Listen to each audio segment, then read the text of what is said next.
আসসালামু আলাইকুম, hello everyone. আশা করি আপনারা ভালো আছেন। আলহামদুলিল্লাহ আমিও ভালো আছি।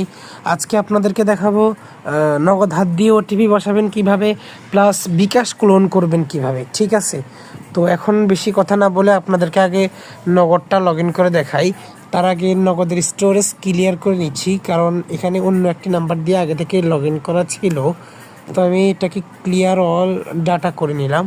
দেন এখান থেকে অ্যাপসটা ওপেন করবো। বাই দ্য ওয়ে, এটা কিন্তু ফুল SMS কপি কোড দিতে হবে। আগের মতো 6 সংখ্যার কোড দিয়ে নগদ এখন আর লগ ইন হয় না, সেটা আপনারা বিগত দিন আগেই ভালো করেই জানেন।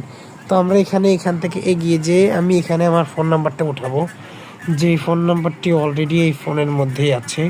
ওকে, ফোন নাম্বারটি আমি উঠিয়ে দিলাম। এখান থেকে আমি লেখা আছে যে লগ ইন, এই লগ ইনে ক্লিক করবো। এখানে আমার পিন নাম্বারটা চাচ্ছে, দেন আমি পিন নাম্বারটা এখানে উঠিয়ে দিচ্ছি। দেন আমি সাইন ইন এখানে ক্লিক করব। আচ্ছা, ক্লিক করে দেওয়ার পর এখানে ফুল বক্সটা চলে আসবে। এখান থেকে আমি চলে যাব মেসেজ ইনবক্সে।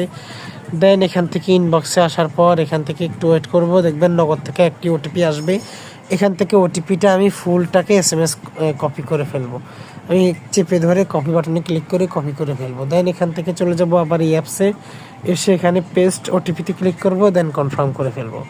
কনফার্ম করে দেওয়ার পর এখান থেকে দেখতে পাচ্ছেন লগ ইন হয়ে গেছে অলরেডি। এই যে দেখেন, আমার সিমটা যদি অন্য ফোনেও থেকে থাকতো তাহলে আমি হোয়াটসঅ্যাপ বা আমার যে কোনো একটা ইনবক্স থেকে নিয়ে আসতে পারতাম। তো এখন আপনাদেরকে আমি বলবো বিকাশ অ্যাপস ক্লোনের বিষয়ে। তো নগদটাও ক্লোন করতে পারবেন, সেটা অ্যাপ দিয়েই করতে পারবেন, সেই অ্যাপস আপনার আমার থেকে নিতে পারবেন। বাট এখন দেখাবো বিকাশ ক্লোন করবেন কীভাবে, সেটা আমি প্র্যাকটিক্যাল দেখাচ্ছি আমার এই ক্যামেরাতে গিয়ে। ওকে, তো আমি চলে আসলাম এখানে ক্যামেরাতে। দেখতেছেন এখানে অনেকগুলা ক্লোন করা আছে। এখন এগুলো তো সাধারণ ক্লোন অ্যাপের মতো না, দেখতেছেন এগুলো হচ্ছে ইউজার, মানে একটা মোবাইলেই আপনি চাইলে আনলিমিটেড ক্লোন করতে পারবেন। দেখেন আমি একটা ইউজার থেকে অন্য ইউজারে গেলাম। এখন প্রত্যেকটা ইউজারই কিন্তু একটা করে প্লে স্টোর থেকে বিকাশ ইউজ করতে পারবেন, যাতে করে আপনারা লাইফ টাইম ইউজ করতে পারবেন। এই দেখেন আমার এখানে কিন্তু একটা ইউজার এখানে শিফট হয়ে গেছে।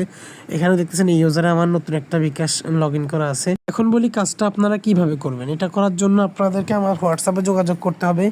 স্ক্রিনের উপরে অলরেডি আপনারা আমার হোয়াটসঅ্যাপ নাম্বারটি দেখতে পাচ্ছেন। এখানে দেখতেছেন ইউজারগুলো দেওয়া আছে আর আমার হোয়াটসঅ্যাপ নাম্বার দেওয়া আছে। বিস্তারিত হোয়াটসঅ্যাপে বলে দিব। ভালো থাকুন সবাই, সুস্থ থাকুন, আর এভাবে ক্লোন করতে আমাদের সাথে যোগাযোগ করুন। আল্লাহ হাফেজ।